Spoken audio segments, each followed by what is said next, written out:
राष्ट्र सर्वप्रथम राष्ट्र सर्वप्रथम राष्ट्र सर्वप्रथम राष्ट्र सर्वप्रथम राष्ट्र सर्वप्रथम की बात कार्यक्रम में आप सभी राष्ट्रवासियों का हार्दिक स्वागत है। भारत की जलवायु प्रतिबद्धताओं पर जोर देते हुए प्रधानमंत्री नरेंद्र मोदी ने कहा कि देश में जलवायु कार्रवाई में नेतृत्व दिखाया है और 9 साल पहले ही अपनी गैर जीवाश्म स्थापित विद्युत क्षमता लक्ष्य को हासिल कर लिया है। उत्तर प्रदेश विधानसभा चुनाव के दौरान योगी आदित्यनाथ को गोरखपुर मठ में भेजने की बात करने वाले ओम प्रकाश राजभर की एनडीए में वापसी हो गई है। एनडीए में वापसी के बाद उन्होंने पहली बार उत्तर प्रदेश के मुख्यमंत्री योगी आदित्यनाथ से मुलाकात की।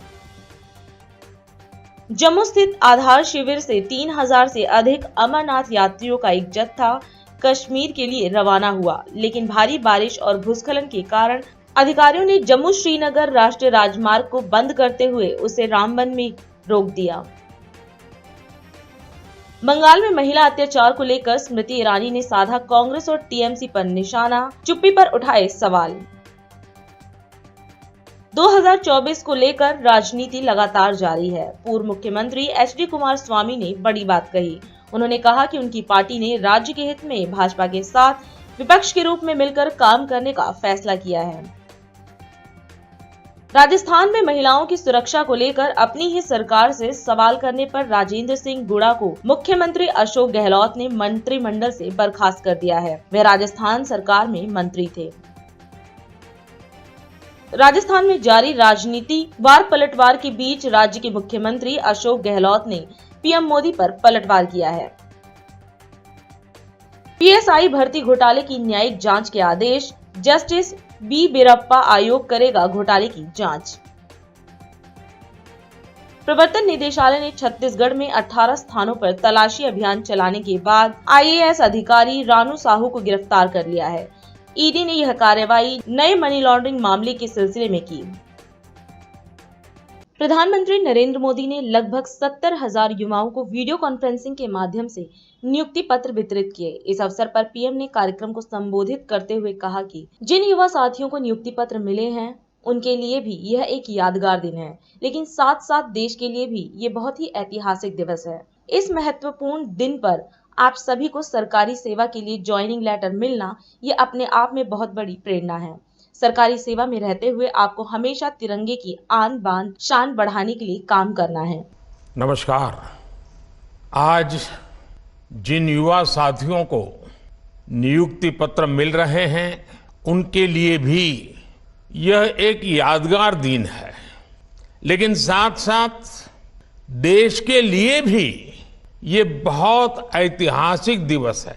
1947 में आज के ही दिन यानी 22 जुलाई को तिरंगे को संविधान सभा द्वारा वर्तमान स्वरूप में स्वीकार किया गया था। इस महत्वपूर्ण दिन आप सभी को सरकारी सेवा के लिए ज्वाइनिंग लेटर मिलना ये अपने आप में बहुत बड़ी प्रेरणा है। सरकारी सेवा में रहते हुए आपको हमेशा तिरंगे की आन बान शान बढ़ाने के लिए काम करना है, देश का नाम रोशन करके दिखाना है।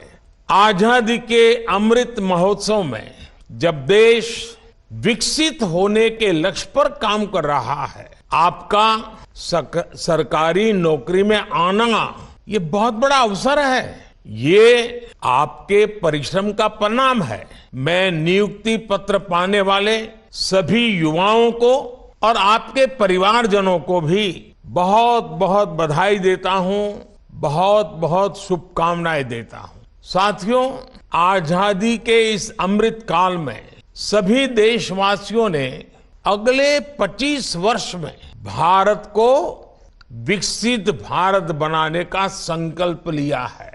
आप सभी के साथ ही भारत के लिए भी ये अगले 25 साल, जैसे आपके जीवन में अगले 25 साल महत्वपूर्ण है, वैसे ही भारत के लिए अगले 25 साल बहुत ही अहम है। आज दुनिया में भारत के प्रति जो विश्वास बना है, भारत के प्रति जो आकर्षण बना है, आज भारत की महत्ता बनी है, हम सबको मिलकर के इसका पूरा लाभ उठाना है। साथियों, भारतीय टैलेंट की इज्जत हर देश में, हर सेक्टर में लगातार बढ़ रही है। इसलिए पिछले 9 वर्षों में सरकार का बहुत बड़ा फोकस स्किल डेवलपमेंट पर रहा है। पीएम कौशल विकास योजना के तहत लगभग 1.5 करोड़ युवाओं को ट्रेनिंग दी जा चुकी है। सरकार 30 स्किल इंडिया इंटरनेशनल सेंटर भी स्थापित कर रही है ताकि हमारे युवा ग्लोबल अपॉर्चुनिटी के लिए तैयार हो सके। आज देश भर में नए मेडिकल कॉलेज, नई आईटीआईज, नई आईआईटी, टेक्निकल इंस्टीट्यूट्स बनाने का भी अभियान जोरों पर चल रहा है। आप सभी एक बहुत ही पॉजिटिव माहौल में सरकारी सेवा में आ रहे हैं। अब आप पर भी देश की इस पॉजिटिव सोच को आगे बढ़ाने की जिम्मेदारी है। आप सभी को अपनी आकांक्षाओं को भी विस्तार देने का प्रयास करना चाहिए। नई जिम्मेदारियों से जुड़ने के बाद भी आप सीखने और सेल्फ डेवलपमेंट की प्रक्रिया को जारी रखें।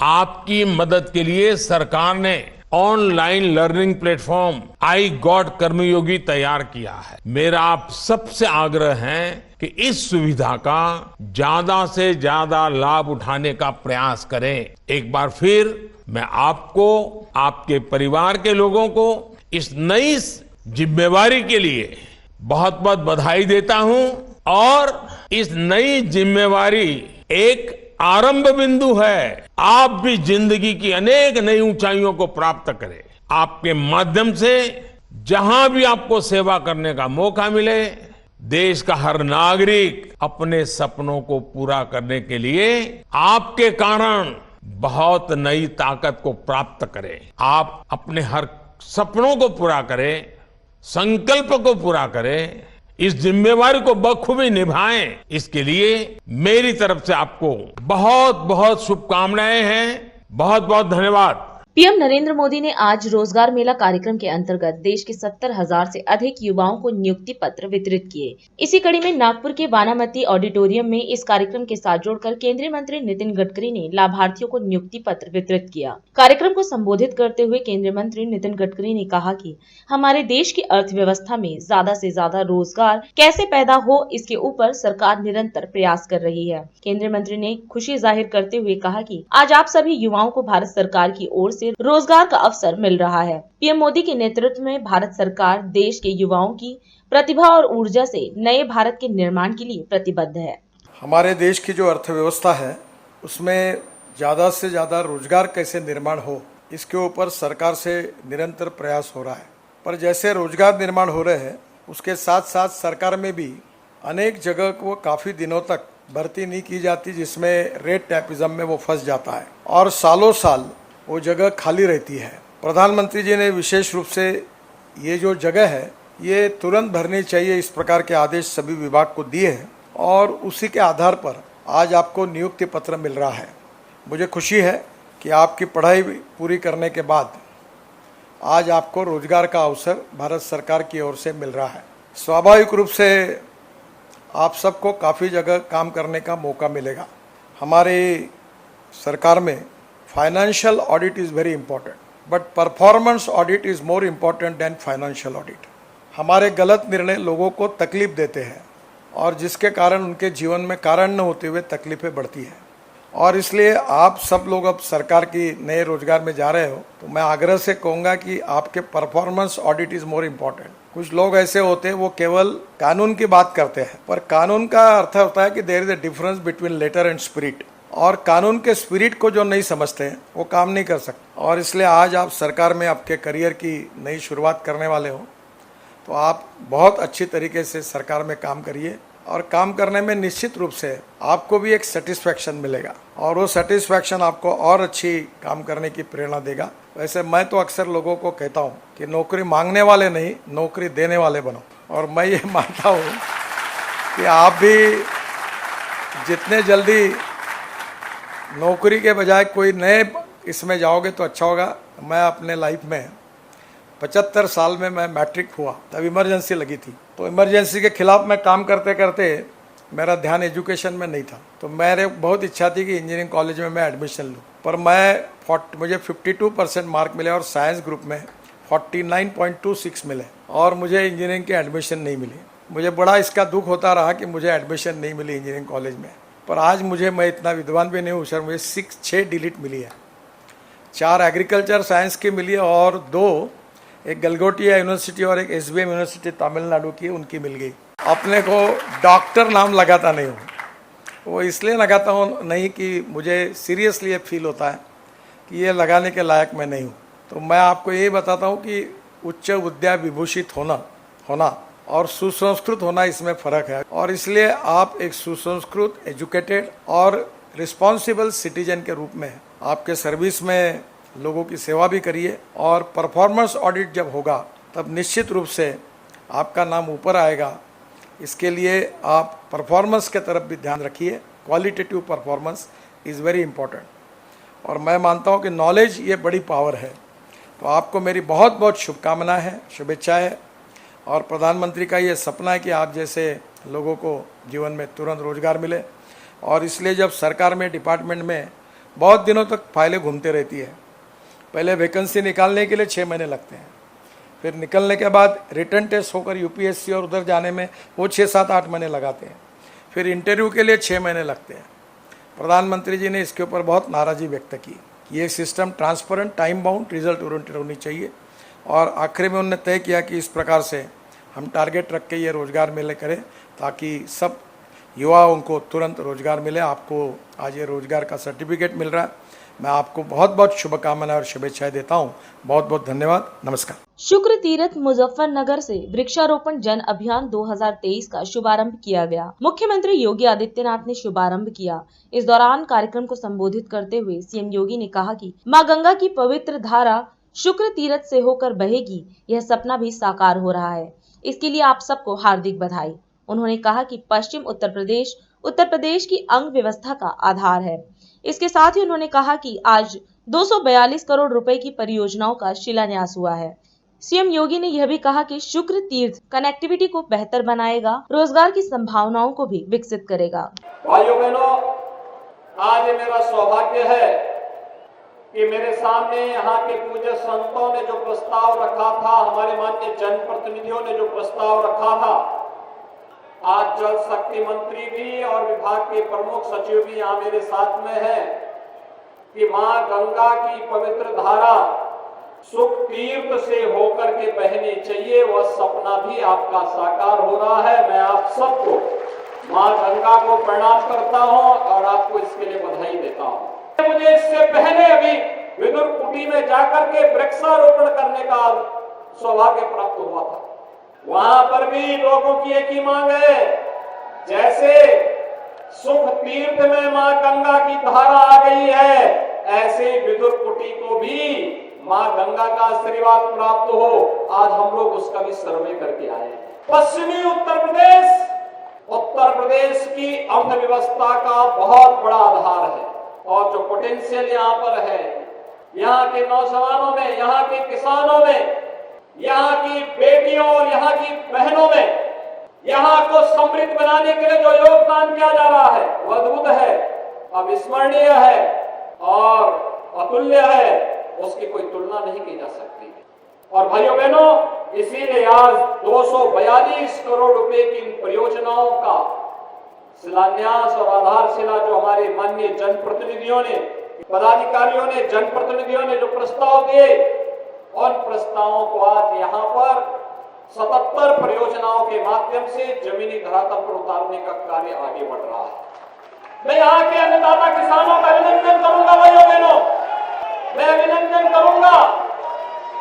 एक तरफ सुख तीर्थ विकास परिषद बनेगा, यहाँ के विकास को आधार बनाएगा, कनेक्टिविटी को बेहतर बनाएगा, नौजवानों को रोजगार की संभावनाओं को विकसित करेगा, हमारे पूज्य संतों की आस्था को सम्मान देगा।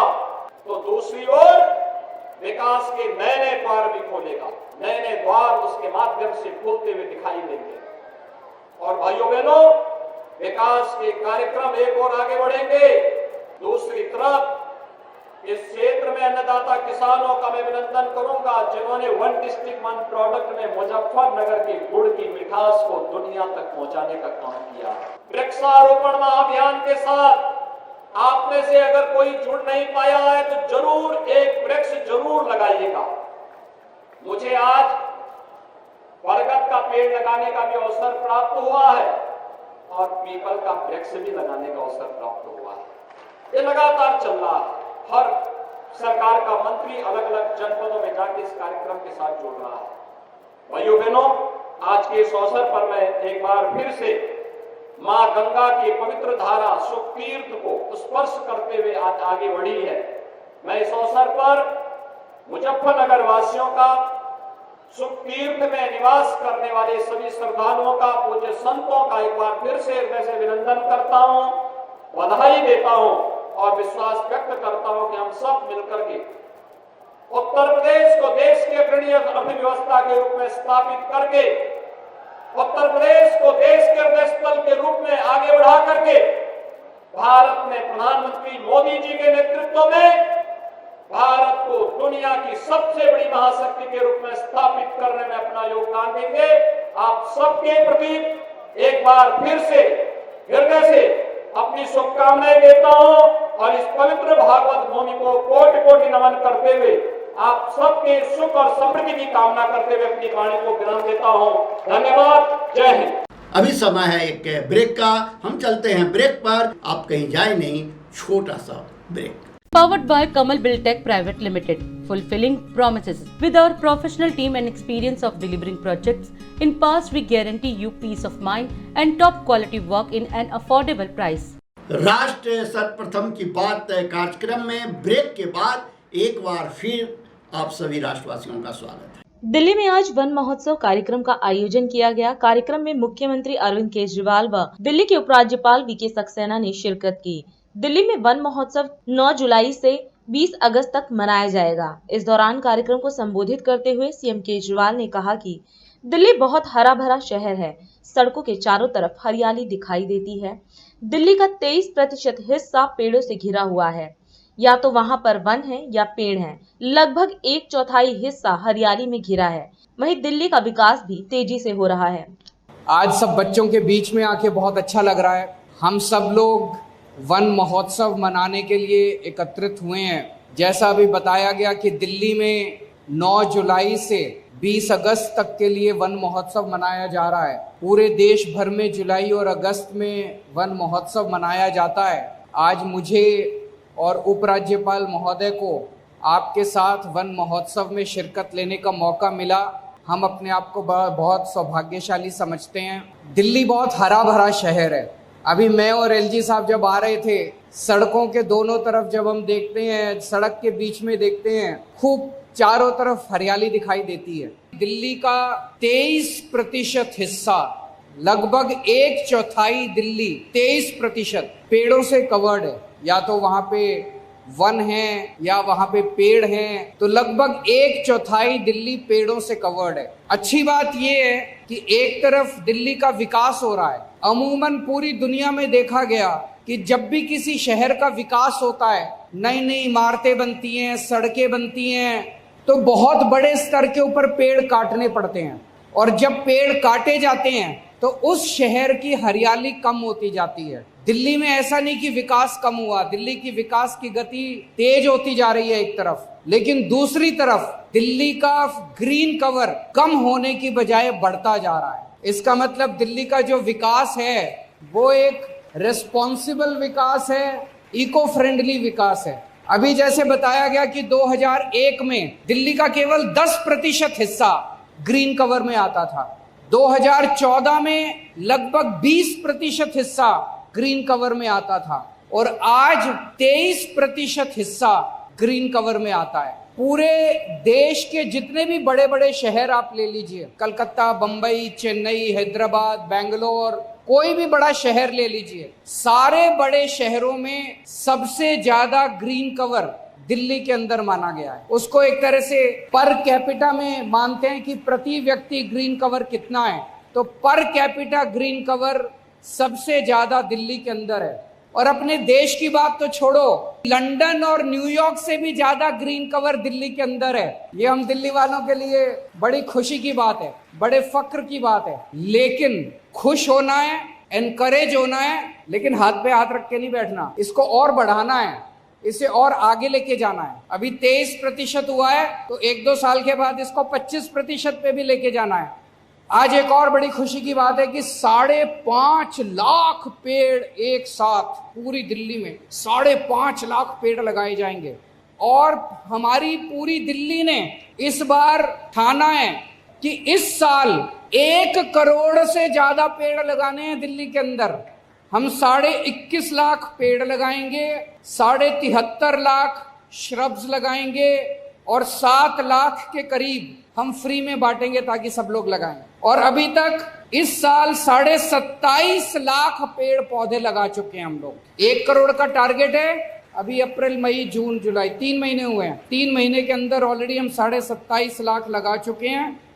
सबसे बड़ी समस्या आज एयर पोल्यूशन की आती है। हमारी हवा काफी दूषित होती है, लेकिन इसमें भी एक अच्छी बात यह है कि पिछले 7-8 साल के अंदर 2015 में एयर पोल्यूशन का जो लेवल था और 2023 में आज एयर पोल्यूशन का जो लेवल है उसमें काफी इंप्रूवमेंट आया है। 30% पोल्यूशन कम हुआ है। ये अच्छी चीज है कि जो हम काम कर रहे हैं इसका मतलब उसका असर हो रहा है। दिल्ली के 2 करोड़ लोग मिलके जितने भी कदम उठा रहे हैं, लेकिन अभी भी दुनिया के स्तर पे देखो तो दिल्ली अपना काफी पीछे है। अभी भी बहुत पोल्यूशन है, उसको कम करना है। आज से कुछ साल पहले 106 दिन साल में ऐसे होते थे जिसमें हवा साफ होती थी। ये बढ़ के अब 163 दिन हो गए जिसमें हवा साफ होती है। मेरे को याद है 2017-2016 में नवंबर के महीने में इतना पोल्यूशन हो गया था, इतना कि वो जो पोल्यूशन मापने वाला मीटर है वो भी 1000 तक होता है, 1000 क्रॉस कर गया था। इतना ज्यादा पोल्यूशन हो गया था। अपने को एयर पोल्यूशन को भी कम करना है और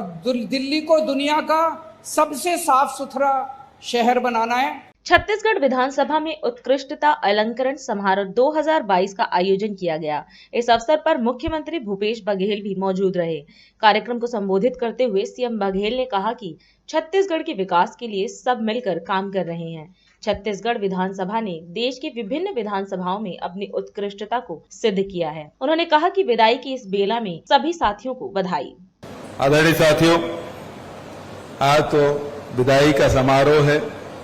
5 साल बहुत उतार चढ़ाव के साथ हमने देखा, वैश्विक महामारी भी का सामना हम लोगों ने किया और उस बीच में भी हमारे विधानसभा के कार्रवाई चलती रही और विधानसभा अध्यक्ष को विशेष रूप से इसलिए बधाई कि विधानसभा की कार्रवाई में सदस्यों की सुरक्षा का विशेष ध्यान उन्होंने रखा। ग्लास से पार्टीशन कर दिए थे, सैनिटाइजर का उपयोग, तो स्वास्थ्य का बड़ा ध्यान उन्होंने रखा और उनके अध्यक्षता में हम लोग विधानसभा में सत्ता पक्ष अपनी योजनाओं कार्यक्रमों को लेकर सदन में अनेक ऐसे प्रस्ताव लाए जो छत्तीसगढ़ के विकास के लिए मील का पत्थर साबित हुआ। वहीं विपक्ष के साथ ही आक्रामक मुद्रा में लगातार शासन की कमियों को सदन के माध्यम से उजागर करते रहे और मुख्य रूप से उद्देश्य यही है, चाहे सत्ता पक्ष के हो, चाहे विपक्ष के हो, चाहे और भी हमारे बहुजन समाज पार्टी, जोगी कांग्रेस, निर्दलीय साथियों के द्वारा भी लगातार छत्तीसगढ़ के विकास के लिए उद्देश्य तो यही कम छत्तीसगढ़ के विकास के लिए सब मिल के काम कर रहे हैं और छत्तीसगढ़ बने 23 साल हो गया। विकास के अनेक सोपान छत्तीसगढ़ ने गढ़े हैं और साथ ही विधानसभा में एक से एक परंपराओं और नियमों का कीर्तिमान स्थापित किया और देश में विभिन्न विधानसभाओं में अपनी उत्कृष्टता सिद्ध किया। इसलिए विधानसभा के अध्यक्ष को, उपाध्यक्ष को, विधानसभा सचिवालय को और सभी ट्रेजरी बेंच के साथियों को और विधायकों को बहुत बहुत बधाई। संसदीय कार्य मंत्री जी लगातार विपक्ष के आक्रमण को मुस्कुराते हुए, कितना भी आक्रामक हो जाए, बृजमोहन जी, अजय जी, शिवरतन जी, सौरभ जी, लेकिन जब चौबे जी मुस्कुरा के खड़े होते थे तो उनका गुस्सा शांत हो जाता था। तो संसदीय कार्य मंत्री जी ने अपने दायित्वों का बहुत अच्छे ढंग से निर्वहन किया, इसके लिए उन्हें भी बधाई देता हूं, शुभकामना देता हूं। और ये विदाई की बेला है, तो इसलिए बहुत ज्यादा और न कहते हुए सभी साथियों को बधाई, शुभकामना देते हुए, और अंत में आदरणीय सत्यनारायण शर्मा जी ने अपने पितामह के पुस्तक का विमोचन कराया, जो कारावास हुई थी उसकी कहानियां, आजादी के दीवानों की कहानियां इसमें संग्रहित है। इसको आज राज्यपाल महोदय के कर कमलों से उसे विमोचित किया, उसके लिए भी उन्हें बधाई और शुभकामना देता हूं। प्रधानमंत्री नरेंद्र मोदी द्वारा वर्ष 2024 तक देश के हर घर को नल से जल पहुंचाने की जल जीवन मिशन योजना को हरियाणा ने 2022 में ही पूरा कर लिया। ऐसा करने वाला हरियाणा देश में पहला बड़ा राज्य बन गया है। वहीं अब हर घर नल से जल योजना के लाभार्थियों के साथ मुख्यमंत्री मनोहर लाल खट्टर ने विशेष बात की। सीएम ने कहा कि पीने के पानी का संकट बहुत समय से है, लेकिन पीएम मोदी के नेतृत्व में हर घर नल से जल योजना से पानी के संकट से छुटकारा मिला है। जो मुख्य मेरा विषय है, जिस पर मैं बात करना चाह रहा हूं, वैसे तो पानी से जुड़ा है, भले संदर्भ अलग अलग है। एक पानी जो बहुलता लेकर के आया, बाढ़ के कारण से हमारा नुकसान हुआ, और एक पानी जो मूलभूत आवश्यकता हमारी होती है, पीने का पानी। पीने के पानी का संकट हम बहुत समय से झेल रहे हैं। जहां कहीं बारिश ज्यादा होती है, पहाड़ होते हैं, वहां भी कभी कभी पानी पीने का संकट आ जाता है। जहां वर्षा कम होती है, रेगिस्तानी इलाका होता है, वहां तो सदैव पीने के पानी का संकट बना ही रहता है।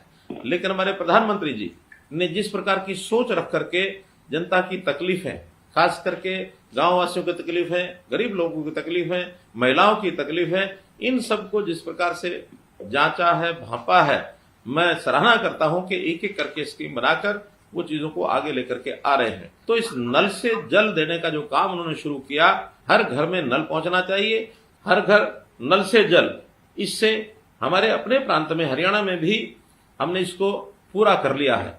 और मुझे ऐसी जानकारी मिली है कि जब हमने 2022 को हर गांव में नल से जल की जो प्रक्रिया पूरी की, तो हमारा प्रदेश देश में पहला प्रदेश बना है कि ये काम हमने पूरा किया है। इस काम में ऐसा नहीं कि पहले ये होता नहीं था, बल्कि 2015 से पहले कुल मिलाकर हम आंकलन करें तो हमारे प्रदेश में लगभग 9 लाख घरों में और नल से जल जाता था। 15 अगस्त 2019 से लाल किले की प्राचीर से जब प्रधानमंत्री जी ने घोषणा की, तो उसके 3 साल के अंदर अंदर हमने और एक 20 लाख नल लगाकर हर घर में जल पहुंचाने का काम किया है। आज हरियाणा प्रदेश में 29 लाख परिवार ऐसे हैं जिनके घरों में नल से जल और ये जाता है।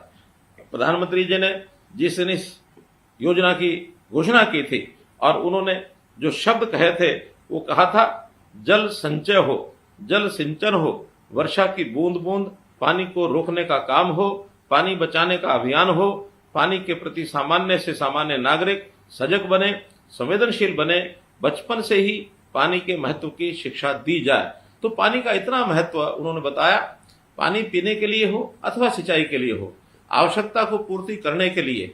वैसे तो जल स्रोत हमारे नदियों के रूप में, वर्षा के रूप में यहाँ आते हैं, लेकिन आवश्यकता अधिक होती है, पानी हमको कम मिलता है। इसके कारण से हमने अपने प्रदेश में पानी का एक अच्छा प्रबंधन भी किया है। सिंचाई के नाते खुली सिंचाई के बजाय हमने माइक्रो इरिगेशन के प्रोजेक्ट लगाए हैं। जो पानी हम एक बार उपयोग कर लेते हैं, उस उपयोग किए पानी को बाद में उसका एक प्रकार से प्रोसेसिंग करके, उस प्रोसेस के करने के बाद उस पानी को साफ करना, और बहुत से ऐसे प्रोजेक्ट हमने जो लगाए हैं, उस प्रोजेक्ट के माध्यम से जो पानी साफ होकर के हमको मिलता है, उसका दोबारा से उपयोग करने का क्रम, रीयूज, ये हमने शुरू किया है। और उसमें भी खेती के लिए उपयोग होता है, उद्योग के लिए उपयोग होता है, घरों में पीने के अलावा बाकी जो हमारी आवश्यकताएं हैं उसके लिए उपयोग होता है। तो ये मुहिम भी हमने चलाई है। आज हम इस कार्यक्रम में आपसे विदा लेते हैं। आप अन्य खबरों के लिए बने रहे। राष्ट्र सर्वप्रथम, वंदे मातरम, जाग उठा है भारत। राष्ट्र सर्वप्रथम राष्ट्र सर्वप्रथम राष्ट्र सर्वप्रथम राष्ट्र सर्वप्रथम